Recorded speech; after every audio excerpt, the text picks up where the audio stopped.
যদি হঠাৎ একদিন ঘুম থেকে উঠে দেখো 4 তারিখ থেকে সোজা 15 তারিখ হয়ে গেছে বা 2 তারিখ থেকে সোজা 14 তারিখ হয়ে গেছে, তাহলে তোমার অনুভূতিটা কেমন? ঠিক এমনটাই হয়েছিল 1582 ও 1752 সালে। বিশ্বাস না হলে ইতালি লোকেশন দিয়ে 1582 সালের অক্টোবর মাস এবং বাংলাদেশ লোকেশন দিয়ে 1752 সালের সেপ্টেম্বর মাস খুঁজে দেখো। কি অবাক হলে? ভাবছো গুগল কি পাগল হয়ে গেছে? তাহলে কিন্তু চলো জেনে নেওয়া যাক কি জন্য সবার জীবন থেকে 10 বা 11 দিন কেটে নেওয়া হয়েছিল।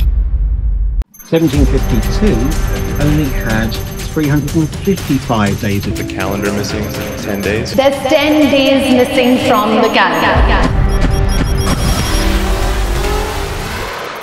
ঘটনাটি শুরু হয় 1582 সালে। তখনকার জুলিয়ান ক্যালেন্ডারটি সঠিকভাবে সূর্যের গতি অনুযায়ী সময়ের হিসাব করতে পারছিল না। জুলিয়ান ক্যালেন্ডারে প্রতি বছর 365.5 ডেজ ধরা হয়েছে, কিন্তু আসল সময় 365.2425 ডেজ। প্রতি 4 বছরে একটি লিপ ইয়ার অন্তর্ভুক্ত করার ফলে প্রতি 128 বছরে প্রায় 3 দিন অমিল ঘটছিল। তাই পপ গ্রেগরি নতুন ক্যালেন্ডার নিয়ম চালু। গ্রেগরিয়ান ক্যালেন্ডারে সঠিকভাবে 365.2425 ডেজ ধরা এবং বিশেষ নিয়মে লিপ ইয়ার হিসাব করে। এরপর তারিখগুলো ঠিক রেখে জুলিয়ান ক্যালেন্ডার থেকে গ্রেগরিয়ান ক্যালেন্ডারে স্থানান্তর করার জন্য পোপ গ্রেগরি ঘোষণা দেন যে 1582 সালের 4 অক্টোবরের পর সরাসরি 15 অক্টোবর হবে। এর ফলে 10 দিন বাদ পড়ে যায়। কিন্তু কিছু দেশ যেমন ব্রিটেন এবং তার কলোনিগুলো যেমন আমেরিকায় এই পরিবর্তনটি 1752 সালে গ্রহণ করে। এর ফলে তাদেরকে 11 দিন বাদ দিতে হয়। তাই 2 সেপ্টেম্বর 1752 সালের পর সরাসরি 14 সেপ্টেম্বর